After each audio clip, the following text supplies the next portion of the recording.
What's up, Epic 7, and welcome to this week's Hall of Trials video.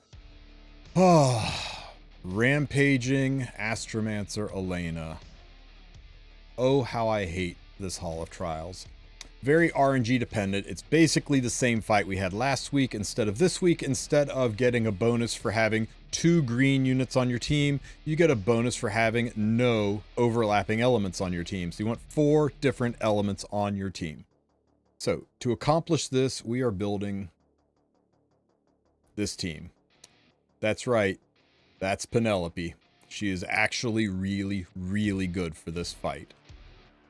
I'll break down how it goes as we move along. First, you want the fastest unit on your team to be Fire Acades. Now, when I say fastest, I mean put your best speed gear on her, with one caveat.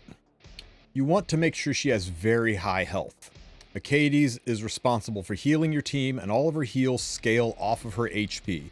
So use your fastest gear that has HP main stats on the neck and the ring to help to that effect. Mine wound up being 280 speed. I think anything over 270 is fine. As for exclusive equipment, it doesn't really matter. None of her exclusive equipment really help out in this fight with the exception of the bonus for health, so prioritize the health percent bonus, but all things being equal, I guess the Rapid Cure EE would probably be the best to help increase the amount of healing she gets when she uses her S2, but it's really inconsequential, so just pick whichever EE gives you the largest amount of health. As for an artifact, you can try putting a damage boosting artifact on her. You will definitely get a higher score, and you will substantially increase the difficulty of this fight. You want to make this as easy as possible. Run Touch of Rekos. Touch of Rekos on her will heal your entire team by 7.5 to 10% depending on the level of your Touch of Rekos, and that really helps take the edge off in Hall of Trials. And that's it. I mean, that's enough, I hope, right? So that's it for our Fire Acades. Next on the team, second fastest unit on the team is going to be Vivian. Vivian is one of our primary damage dealers and clearer of the mobs. You need good AoE damage. So the way I'm running Vivian is respectable speed. We need her to take turns, and I gave her a destruction set so she can do as much damage as possible. Now, as long as you do enough damage to drop 30% of the ad's health, you technically have enough, but Vivian is going to get an attack off inside the break phase, sometimes 2. So you want to make sure that her attacks actually do good damage, so you put a decent damage set on her. I went with a Destruction Torrent set. As for an EE, I've got her on her number 2 EE. Doesn't really matter that much, but Prophetic Candlestick does. You need her on Prophetic Candlestick to help cycle her skills. The other option would be Etika Scepter. I am not entirely sure Etika Scepter would be better. At max level, I think it's like 60-70%, and that's really nice, but 40%, you get multiple chances to proc, so one or the other. Those are really your only 2 options. Try both, see what works best for you. I've been sticking with Candlestick since my Etika Scepter is only plus 15, and it doesn't give any extra chance. As for her gear, it's like my second best damage gear. I'm saving the best damage gear for Penelope, but this is how she is geared. Next is going to be Lulika. Lulika likewise is on a damage build. She's got my 3rd best damage gear. I fell a little short on crit chance. It did cost me 1 run where I missed a crit, but 98 is close enough. It gets the job done. I've got her on her number 2 EE. The EE doesn't matter at all. She doesn't really need the effectiveness. She doesn't get extra turns. None of her EEs are impactful in this, so you don't even need her exclusive equipment. As for an artifact, I stuck her on Warhorn just to give additional damage to the team. You can experiment with Candlestick or Etika Scepter on her as well, but I think Warhorn is the best all around to boost the damage of your team. Another option would be you could put her on the Birthday Cake artifact or Cruel Mischief for extra damage. Something to boost her damage in the fight, but I think boosting her damage is not quite as good as sending this extra 9% attack over to Penelope. Here's what her gear looks like. She's respectable speed at 198, and the rest is in damage. Don't worry about effectiveness or bulk or anything like that. Just build her to spec and you should be good to go. Now, I know her speed and Vivian's speed are close enough that speed RNG could happen, and that's okay. As long as they go at about the same speed range, that's fine. It doesn't really matter which one goes first. Do pay close attention to the speed tuning on this. If you need to lower your Acades speed, you'll need to lower your Bellion and Lulica speed respectively too. And our slowest and hardest hitting unit, the unit that gets our best damage set, is Penelope. Penelope I have on my best Destruction Torrent set. She is rocking 350 crit damage and 4600 attack, which is impressive for a 3-star unit. I've got her on the POS artifact. The POS artifact will give her 2% crit chance every time it procs up to a maximum of 20, and that will get us over the 100% crit mark very, very quickly. By the time we are at POS level 6, she will be at 100% crit chance. So I'm pretty okay with the 88% crit. I could technically go as low as 80, but I'm getting a little riskier the lower I go for the first phase. Also, POS will increase crit damage by 2% up to a maximum of 20%. This artifact exceeds the red 350 crit damage cap. So when this artifact is maxed, she will effectively be 370 crit damage. Remember, buffs can't exceed the cap, but artifacts sure as heck can. So that's the build.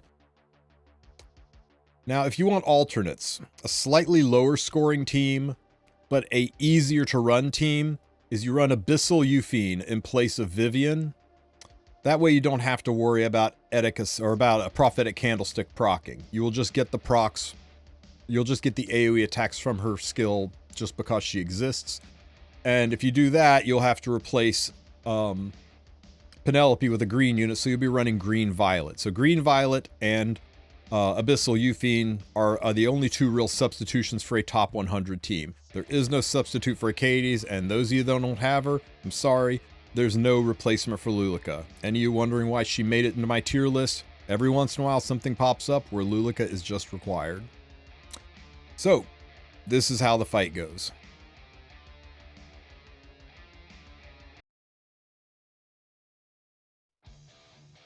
At the start of the fight, Astromance Elena will use her ultimate skill, putting heal block on everybody. What a nuisance. Now let me explain the mechanics of this fight, okay? In order to get into the break phase, we have to hit Astromancer Elena 4 times while wearing a defense buff. But to put a defense buff on ourselves, first we got to get rid of this buff block. To get rid of this buff block, we've got to kill both of these adds. These adds are about 80% immune to single target damage, so we want to hit them with AoEs, and to boot, AoEs can't do more than 30% of their health per hit. Isn't that adorable? So let's start out the fight with a little chip damage here. We're not hurt that bad. We can afford to stall around on our healer. Now, Elena puts up skill null, so we'll use Lulica to remove the skill null from the unit so we can start doing damage. This will open up so Vivian can use her S2. This S2 should hit hard enough to do the full 30% of damage to the adds. There we go. Now what we're looking for is for these extra attacks to proc Prophetic Candlestick so that Vivian can go a second time. Now we are hurt a little bit, so let's heal up here. And no Prophetic Candlestick yet. I'm going to S2, even though it doesn't do much for us, it does give us an extra turn, so we're starting to cycle those POS stacks. We'll hit the highest health unit with an S3 to bring its health down. There's Prophetic Candlestick. We're good to go. So now we can S2. Okay, that bottom ad is below 30%. The top ad's not, so we need to hit the top ad to get them below 30% so that Vivian's last S2 will kill them. So there. He is safely below 30%. So let's see, Vivian. Okay, Vivian is not proc Candlestick yet, but I'm pretty sure we lapse. So we'll S1. And do we get Candlestick? No Candlestick. Do we get Candlestick? There, we got Candlestick. Now, if we didn't get Candlestick, we've got the safety net of Acades S2. We could S2 Vivian and then be able to push phase. And that's safe, right? Because when you kill these two adds, you can watch over top of all of our units. It resets all of your cooldowns. So we have all of our skills ready. So it was a safe place to S2. Now we can put the defense buff up now that this buff blocks are gone. And now we need 4 hits. Just to stack POS, we're going to S2 first, and then we can attack. So here is hit number 1. Acades will give us hit number 2. Vivian will give us hit number 3. And Lulica can push phase with hit number 4. Okay, now we're in the break phase. Every time we use a non-attack skill, it's going to CR push Penelope to the front. If you've got the choice, always S3 first. S3 first means you'll be able to S3 when you leave the phase, and that's important. We don't need to, we drop the S3 for major damage. We'll use Vivien's S3. It's a non-attack skill, so that will push Penelope to the front of the line yet again. And it'll give Vivien greater attack buffs so that her attacks are more meaningful later. S1's all we can do, but we'll S2 ourselves. This will push Penelope back to the front. Penelope can't S3 yet, so we'll S2 for an extra turn. And this will allow us to do the S3 for really good damage. 1.5 million. We're at POS 8 now, so we're almost max damage. We'll S1 with Lulika here. We'll S3 to push Penelope back to the front of the line. You can see these extra hits from Lulika and from Vivien is why you want to have decent damage on those units, because they are impactful in the fight. You want these hits to actually count for something. Now we can use Lulika's S2 skill here. It's a non-attack skill, so that will push Penelope up. We'll S1, and Achades should cut for one more hit. Perfect tuning. We S2 ourselves so that outside of the break phase, we'll have our S3 ready and for heals. We'll drop the S3 because we're already at POS 10. There's no reason to use the S2. 9.4 million. Not bad damage. Now we're into phase 2 of the fight. Same story. We get heal block. We can use Vivien's S2 to do 30% of the damage. Skill null comes up. We'll use Lulika to clear the skill null with her S3. Let's see. Yeah, definitely S3. This will get rid of the skill null and open it up so we can do more damage to the adds. Now, as far as S1ing here, I think we're too hurt. We're definitely too hurt. So we're just going to heal up here with an S3.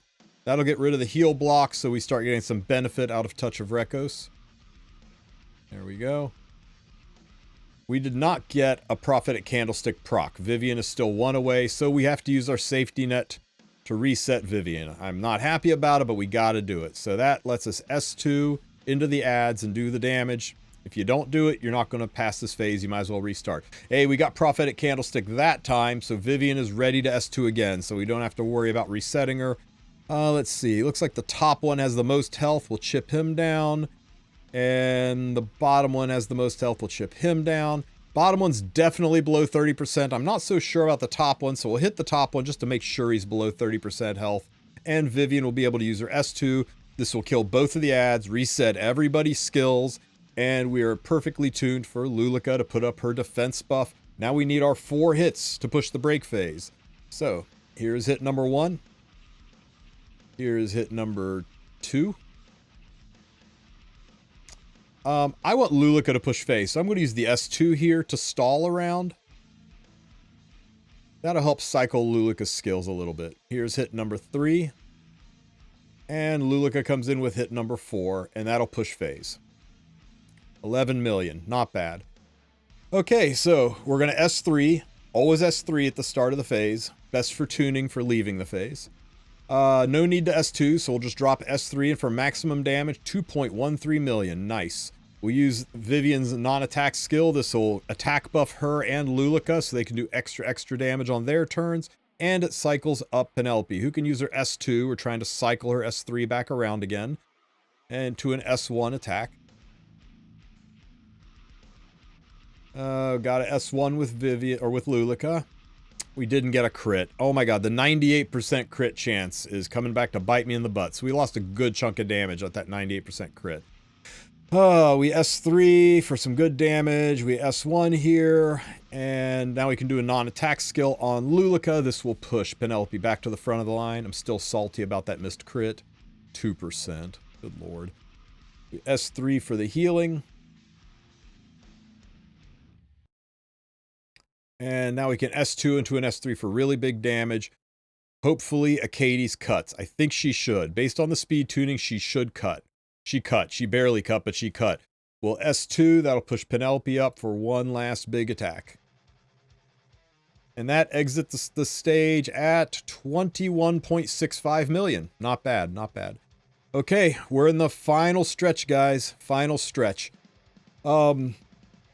Oh, the speed tuning's a little weird here. Lulika's really far down. So we're able to do our AoE. Normally you would AoE into the skill null, but the skill null's not up yet. If this happens to you and skill null's not up, trust me, just S1. Pick one of them and just S1. Skill null will come up. Now we can heal up because we were really hurt. Vivian's turn rolls around. We're going to Vivian S1 into the ad with the most health. So we'll hit this top one, take skill null off of him. Now Lulika can do her AoE attack. That'll remove the skill null from the bottom one, damage the top one. And we should restore equilibrium to the fight. Okay, that looks better. That looks like where we should be. We're really hurt. I don't think we can S1 safely. I got to reset ourselves so that we'll be able to heal. So we'll S2 ourselves so we'll be able to heal up later in the fight. Okay. Let's see. Do we get Candlestick proc? We do have Candlestick ready to go. So we're going to S1 the bottom one because he has the most health. We'll S2 to do good damage across the board. The top one is definitely below 30%. The bottom one, I'm not so sure, but we've got to heal up, right? We've got to heal up. We're too damaged to go much further. Upon closer analysis, the bottom one is actually fine. So this is kind of a wasted hit. I should have put that S1 into Astromancer for just a little bit of extra damage, but it is what it is. It only cost us maybe 40, 50k damage. Plus maybe the 200-300k damage we lost missing the crit last round. We're a little bit behind. I think we would be at 22 million now, but that's okay. We take it. We put the defense buff up. Here is hit number 1. And here is hit number 2. And we'll roll in with Vivian for hit number 3. Good. I still want Lulika to be the one that pushes phase, so I'm going to S2 myself. Lulika can take a turn. Lulika S1s, and this will push phase with a pretty good lineup. It's weird that Vivian is so fast. This has the tuning off. This makes me feel like we're going to miss a Penelope attack, but let's go ahead and run it. We S3. That's a non-attack skill. Pushes Penelope to the front. She can drop her S3 in 2.75 million in one hit. Nice. We S3 for the heal. That'll push Penelope all the way up. We can S2 to help cycle that S3 skill and drop the S1 in for some decent damage. 1.5, 1.49, not bad. We got an S1 here, but at least we have the attack buff from Vivian. We'll S2 to push Penelope back to the front of the line. Penelope can S3. Another 2.7 million. S1 hits a lot harder than S2, so we'll S1. We'll use the non-attack skill. That'll push Penelope up. S1 here. Acades can use her skill. Yeah, Vivian being so far down the line was weird. Vivian is too far down the line. I don't think Acades is going to be able to cut. We'll S2 into an S3 for big damage. But I think Vivian is going to steal the last hit away from Penelope, which will lower our overall damage significantly. Yep. Vivian stole the last hit, so we're going to be down on damage a good chunk, probably about 1 million points off. So 36.447 million points. Still safely in the top 10. Doesn't beat my prior score of 36.9, but if you can replicate this team, you will have a very easy time getting into the top 100. For Holotrials, Rampaging Euphine. Let's see, where are we? My prior score of 36.982 is still holding. It looks like this one, 36.4, I would have been 7th place. So, still a solid score. Right below me is my friend Rarbusto. You can see he used the Abyssal Euphine and Violet version of this. A little bit lower scoring, but a whole lot easier to tune. So, that variant is out there for you as well. Hopefully this team helps you guys get your Holotrials taken care of for this week, get you your top 100 score. If you have any questions, ask them in the comments section, and don't forget to like and subscribe. Have a great rest of your weekend, Epic 7.